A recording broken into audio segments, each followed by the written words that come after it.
Thanks, Eugenio, and it was really a pleasure to be back in Oxford and to see some familiar and very special friends and colleagues, but also to be here at the start of Eugenio's period in Oxford and his project here. And as Eugenio mentioned, it was great that we got to work together last year, and it's a collaboration and relationship that's ongoing, and so it's very exciting to start that off, start the new year off in that vein. What I'm going to do is really just introduce the project that inspires this panel and this roundtable, where it comes from, the sort of ideas behind it, and then leave it to a much more detailed discussion of the couple of the case studies that are currently underway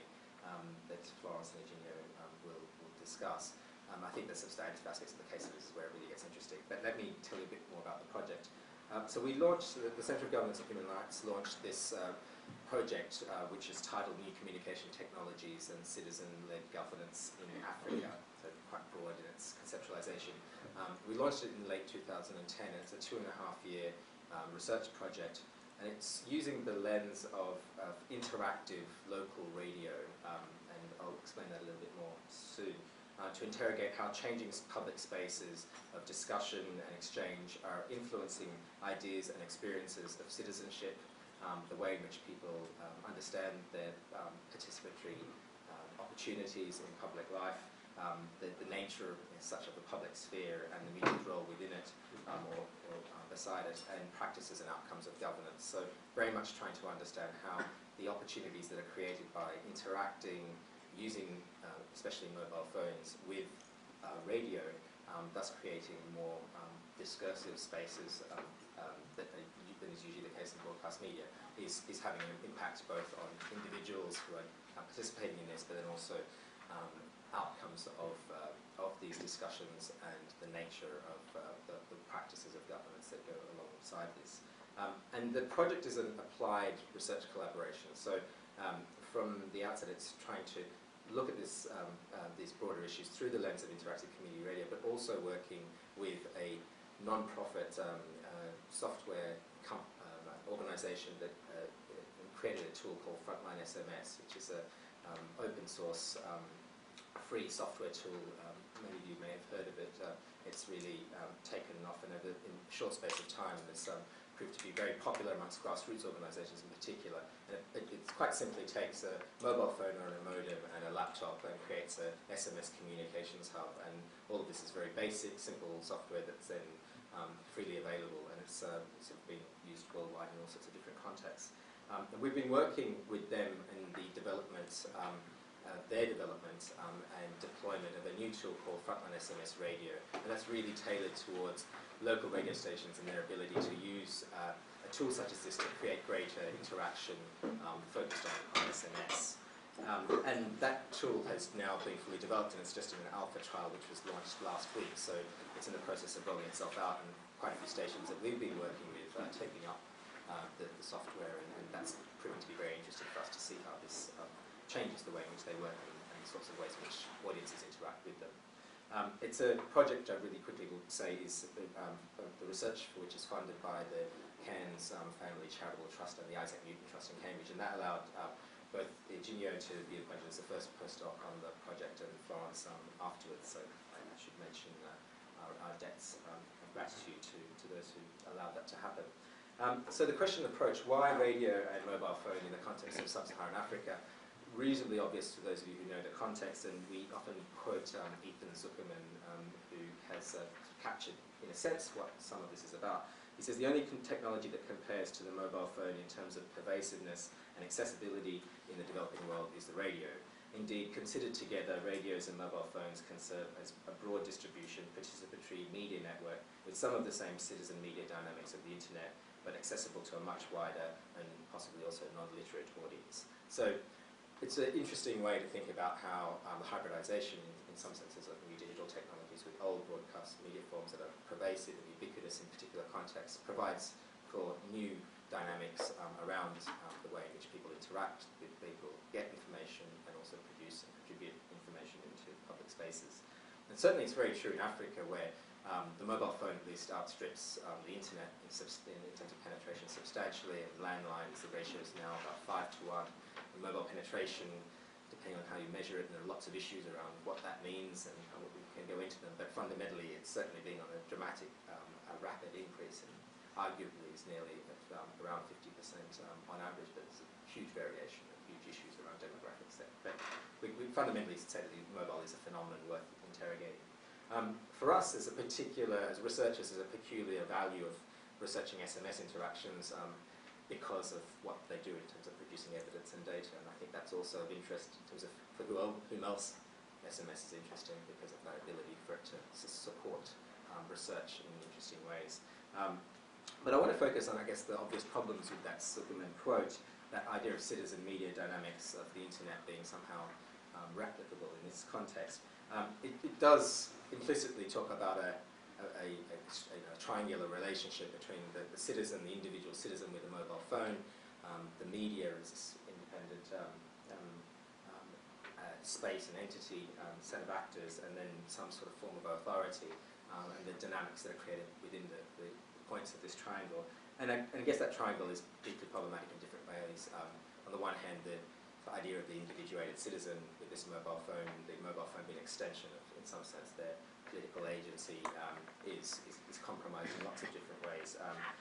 especially given the way in which the individual's actions are themselves potentially co-opted or embedded within different forms in which those who have dominant ability to participate are able to participate more so, and there's no sort of abstracted individual here. There's sorts of forms of reproduction of concerns around who actually has access to these spaces and who doesn't. And then this idea, I guess, is radio with media as playing some sort of fourth estate function, which again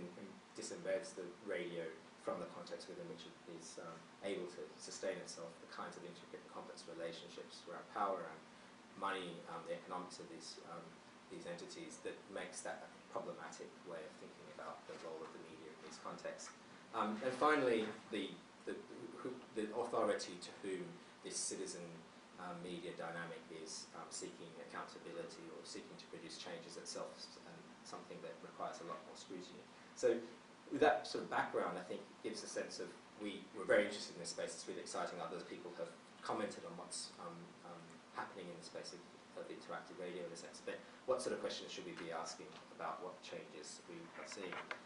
So I want to speak just very briefly about ICTs, media and governance in Africa,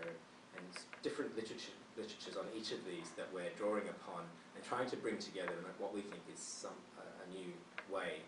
to shape our project. And of course the backdrop to all of this is, on the one hand, sort of, I guess, mainstream policy ideas around the potential roles of technologies as vehicles of liberal, progressive political change, so the idea of liberation technologies and 21st century statecraft, and all of these ways of thinking about the role potentially of ICTs in pursuing certain normative agendas. And we see that very much in the kinds of donor policies towards ICTs, the kinds of way they imagine change happening through technology. And then, of course, on the other hand, as Virginia mentioned, the Arab Spring, and that proved, in a sense, not to be, for those Africanists here, to invoke the liminal spirit of Taib Salah as-Sigrin, a season of migration to the south that did not occur in the context of the Arab Spring. Why? And the questions can be asked about that. But with that background, first of all, to say something about ICTs. I think it's quite clear that the initial interest in the ICT for development space of the questions around the digital divide and top-down approaches, that's all sort of moved on quite considerably, and I think the techno-determinism that was implied in that is something that's well recognised, and certainly I think some of the best writing, much of which has come out of in writers here in Oxford, but looking at how that has actually played itself out in policy and programmatic ways, around telecentres or one laptop per child, and the kinds of ways in which they are problematic in certain respects. So the idea that ICTs are not, in a sense, just consensual objects with an agreed set of characteristics and possible effects, but they're nodes with tensions, potentialities which can be appropriated or resisted by different actors to pursue competing goals. They are, in the words of one scholar, like multi-purpose artifacts. So on the one hand, with expressions of socio-political power embedded in them, but on the other hand, they're also capable of being appropriated, adapted and moulded to achieve often unpredictable ends. So there's sort of tension around them, which we think is quite interesting. And that contextual application then and their adaptation matters in in a sense, whether they are weapons of the weak or not, because we are really focusing on the way in which communities use ICTs in interacting in these public and political spaces. But I think that's being responded to. So within the ICT for D literature, you have this sort of move, the sort of participatory move, the Web 2.0 move, in a sense, of the ICT for D literature as well. And Richard Heates in 2009 talks about this in terms of ICT for D 2.0. He says less emphasis on what might be used, like the internet for PCs, and more emphasis on what is actually used, mobile phones, radio, television. Less emphasis on fundamental technical invention and more emphasis on local application and innovation. So all of these themes coming out, but being reappropriated by the mainstream of the ICT for D discourse as well. So still part of, I think, that way of understanding the role of technology, but bringing in the participatory turn in, I think, ways that we've seen in other domains. And so I think that the ICT literature has given us a chance to sort of think about the way in which we are approaching the mobile and radio, very much not with predetermined ideas of what this relationship should be. So I think questioning, in a sense, what Gibbons or Human suggests in that citizen media dynamic. The second set of literatures and questions that relate to African politics. So what are we trying to study? And again, the neat simplicity of the way in which African politics might be seen from, especially from the technologists out there who are looking at that, this is very much deeply questioned and interrogated in important ways by those who study more contextually and closely the nature of African politics in different contexts, and every context here is very different. But I think we can say, if we can generalize it, the complexity of the different sets of actors, formal and informal, that constitute what we might think of as relevant governance actors in a particular context in Africa is far different to what we would expect or idealize in a European or Western way. So formal state institutions which may themselves comprise individuals who derive and negotiate power via multiple other identities compete also with traditional leaders, religious entities, non-governmental organizations, foreign ones, or and as much as local and other local actors who have a certain amount of power, all in a certain space are relevant to the way that we should think about this thing that is governance. So if we're thinking about how, in a sense, the citizen or the individual interacts using this space to have a voice and make a claim vis-a-vis a set of actors to whom they want to see held more accountable or see certain changes to occur, those sets of actors are very much more complex than is envisaged by a neat triangle around the media, the citizen, and formal state institutions. So I think we're bringing that literature, I think, a bit to bear. And one of the strands of that has been work that's been going on from David Booth at the Overseas Development Institute. There's a program called African Power and Politics program with David Booth and Richard Crook and Jean-Pierre Olivier de Sardin and others. And they talk about the turn which we've seen a lot of African scholarship of African politics, of looking to how things work, how things actually are, and going with the grain rather than sort of bringing in idealized Bavarian concepts of the way these institutions should work. And we think that offers some interesting ways of actually opening up a more contextual and close range analysis of where these sorts of ICT interactions fit into the governance practices that actually occur in a particular context. But there's also a danger, we think, with that, in a sense, taking a very empiricist and conservative and somewhat, in a sense, authoritarian view of the way things are and the way that, in their case, looking at this public service or public goods provision, these things need to be made more efficient, more effective. We work practically with hybrids around the nature of governance practices in a particular context to make them, improve them, to work towards particular, quite limited ends, in a sense, politicizing these spaces just to make them more functional for very limited development ends. So there is this literature which does really useful work in, I think, getting us to not be blinkered by ideals of how technology, communication technologies and media should fit into better governance processes. It makes us look at really the way that governance works, what are the institutions, what are the processes. But at the same time, by doing that, tends to, when it's programmatic, just reinforce or consolidate existing structures. So we're also using that, I think, in productive ways to both question it, use it, and question it. I've probably spoken already for longer than I should on the background to the project, but I think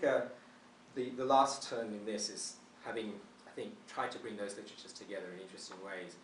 but still keep an evaluative orientation to our project. So how do we start to then do our analysis in a way that helps us draw conclusions of an evaluative nature? We've turned in particular here to the human development and capability approach, work from Marchesen and Martin Nussbaum and others, partially because it marries that need to look at how things are made meaningful and relevant to people in the context in which they live, how they value them, how they choose to put value on the ways in which communication matters to them. Try to get in under the skin, in a sense, of these processes, but it also seeks then from that to build up a sense of what these